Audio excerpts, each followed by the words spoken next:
దేవుని యొక్క కష్టం దేవుని యొక్క కష్టం, దేవుని యొక్క పని అర్థం అవుతే మనం ఆయనని ఇష్టానుసారంగా బ్రతుకుతాం, ఆయనని దుఃఖపెట్టాం, ఆయనను బాధ పెట్టాం. ఆయన కష్టం మనుషులకి అర్థం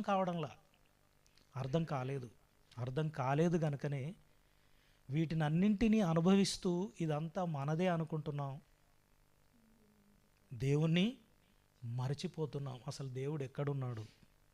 ఈ సృష్టి అంతా వాటికంతటా అదే తయారైందనే భావనలో మనుషులుండి సర్వ సృష్టికర్త అయిన దేవుణ్ణి మరచిపోయి తమకి ఇష్టానుసారంగా బ్రతుకుతున్నారు. ప్రియులారా, దేవుడు తన సంకల్పంలో ఆయన చేసుకొని తన స్వరూపమందు మనల్ని నిర్మించుకొని ఈ భూమి మీద మనం ఏలాలి అని, ప్రతి దాన్ని ఏలాలని ఆయన నిర్ణయించాడు. 1వ అధ్యాయం